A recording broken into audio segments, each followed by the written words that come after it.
Estamos no versículos 7 e 8. O dragão, então, Satanás, Apocalipse capítulo 20, versículo 2 e 3, então foi no início desse capítulo que estamos estudando. Ele segurou o dragão, a antiga serpente, que é o diabo Satanás, e o prendeu por 1000 anos. Lançou-o no abismo, fechou-o e pôs selo sobre ele, para que não mais enganasse as nações até que se completarem os 1000 anos. Depois disto, é necessário que ele seja solto pouco tempo. Então aqui, no versículo 7 e 8, é exatamente isso que acontece. Ele é solto por um pouco de tempo. Gog e Magog. Ezequiel 38, versículos 2 e 3, ele diz assim: Filho do homem, volve o rosto contra Gog, da terra de Magog, príncipe de Ros, de Meseque e Tubal. Então, aqui ele está claramente nos trazendo nomes de pessoas que são descendentes de Noé. Vamos a eles.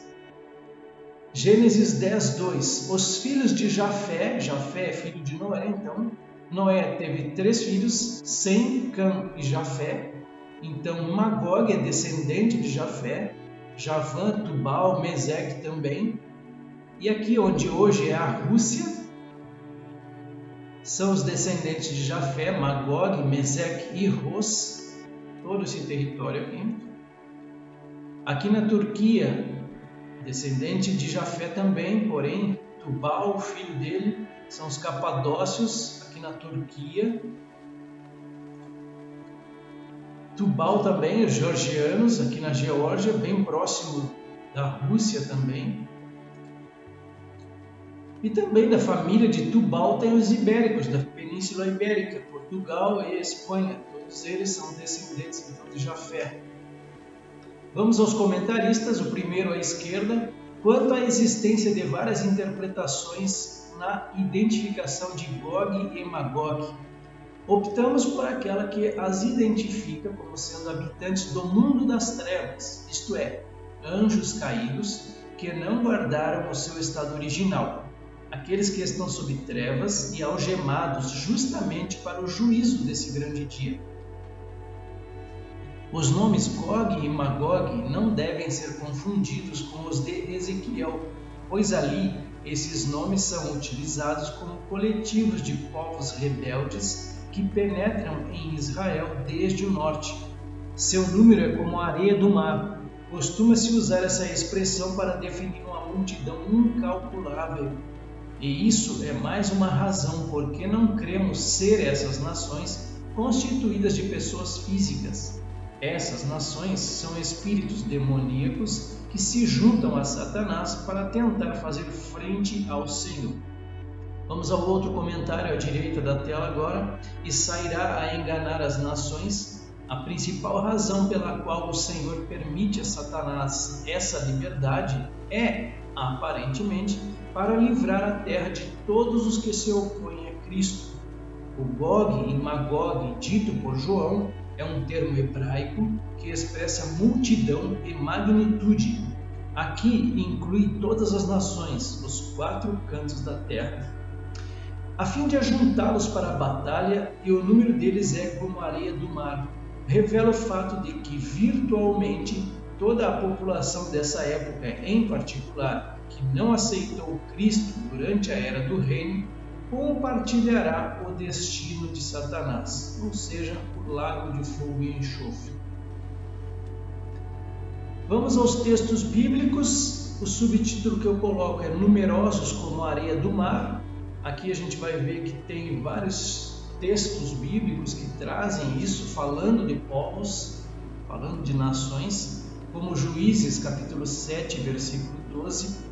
Os midianitas, os amalequitas e todos os povos do Oriente cobriam o vale como gafanhotos em multidão, e eram os seus camelos em multidão inumerável como a areia que há na praia do mar. 1 Samuel 13, 5, aqui a guerra contra os filisteus. Reuniram-se os filisteus para pelejar contra Israel. 30.000 carros e 6.000 cavaleiros, e o povo em multidão como a areia que está à beira-mar. 1 Reis 4:20 prefigura aqui a felicidade no reino milenial de Cristo. Eram, pois, os de Judá e Israel muitos, numerosos como a areia que está ao pé do mar. Comiam, bebiam e se alegravam. E Jeremias 33:22, aqui a aliança davídica confirmada como eterna. Como não se pode contar o exército dos céus, nem medir-se a areia do mar, assim tornarei incontável a descendência de Davi, meu servo, e os levitas que ministram diante de mim.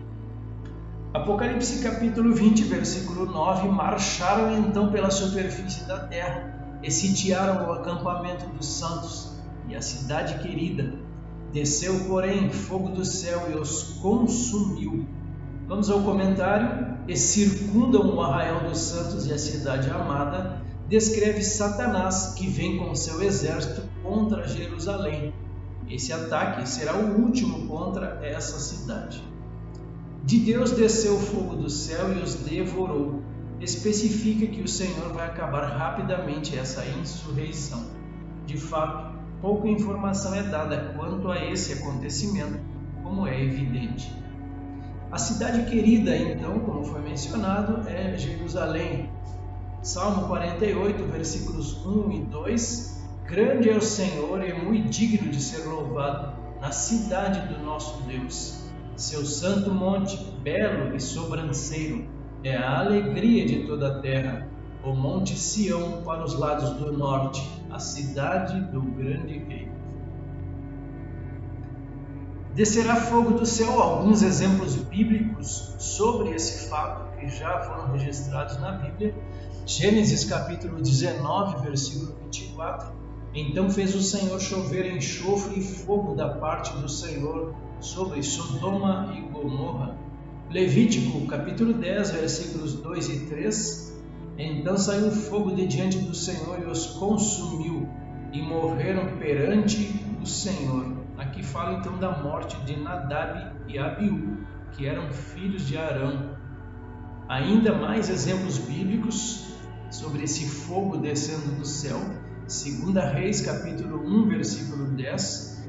Elias, porém, respondeu ao capitão de 50: Se eu sou homem de Deus, desça fogo do céu e te consuma, a ti e aos teus 50.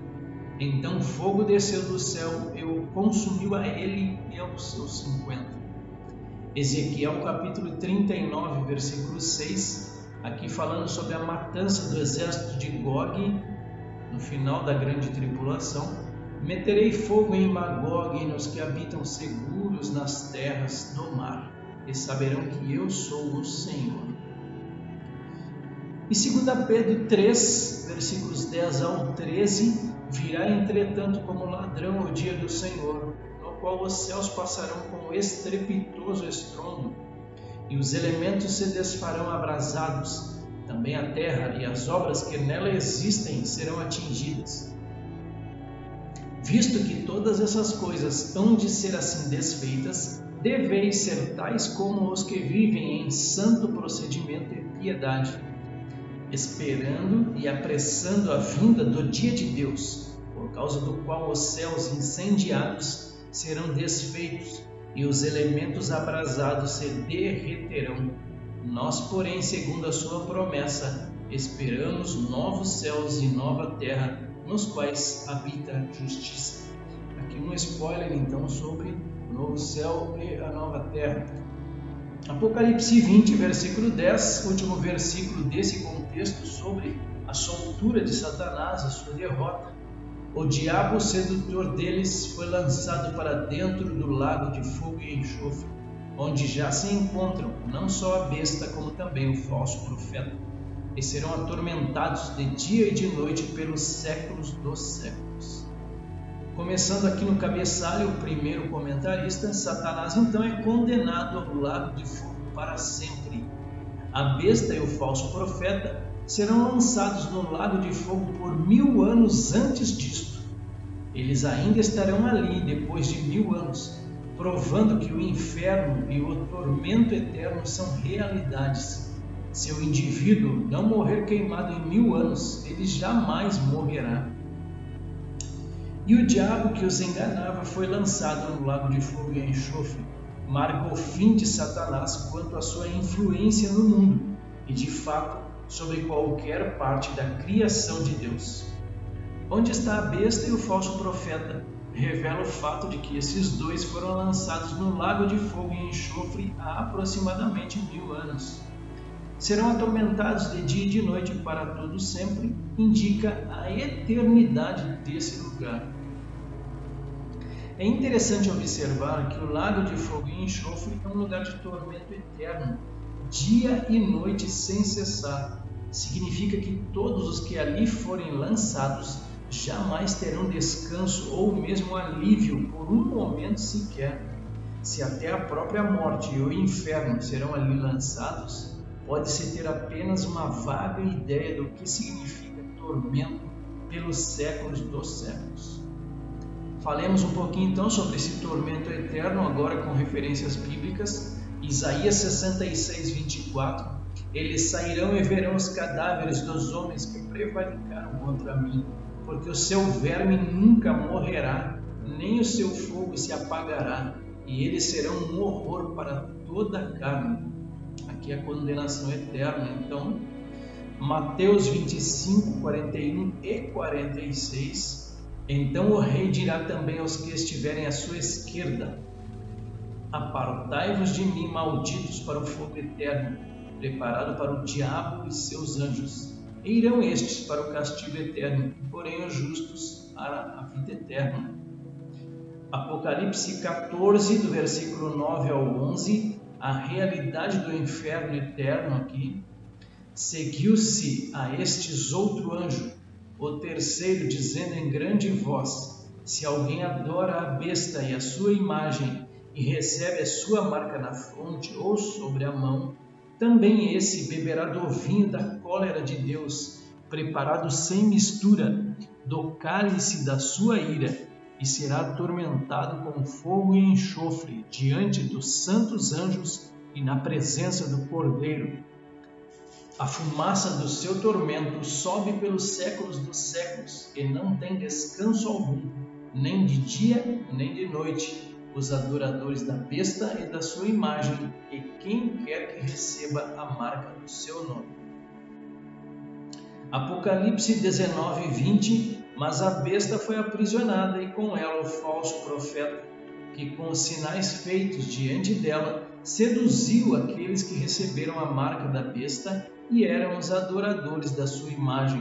Os dois foram lançados vivos dentro do lago de fogo que arde com enxofre. Então vejam que a sedução é a arma de Satanás. A besta, o anticristo e o falso profeta já haviam utilizado ela, a sedução, e aqui o diabo, o sedutor deles também, foi lançado para dentro do lago de fogo e enxofre. E a última referência desse contexto aqui, o capítulo 20 também trata dos últimos julgamentos divinos relacionados à humanidade e aos seres angelicais. O julgamento de Satanás ocorrerá depois do milênio. Quando posto em liberdade, sairá a enganar as nações. Será apanhado em flagrante e lançado no lago de fogo, junto com os seus anjos, e onde já o esperarão a besta e o falso profeta. Lá serão atormentados para sempre. O lago de fogo é um lugar de eterno sofrimento. Para lá irão todos cujos nomes não constarem do livro da vida, por terem rejeitado a Cristo e sua eterna salvação. Portanto, mesmo com o risco de sermos ridicularizados, temos que mostrar aos incrédulos o terrível destino deles, caso persistam em sua rebeldia contra o Criador. Que nossa pregação seja enfática, vívida e dramática. Pode ser que, diante da visão de um lago de fogo que aguarda os que não se arrependem, nossos ouvintes possam se salvar. Amém. Então finalizamos esse contexto onde Satanás é solto e derrotado.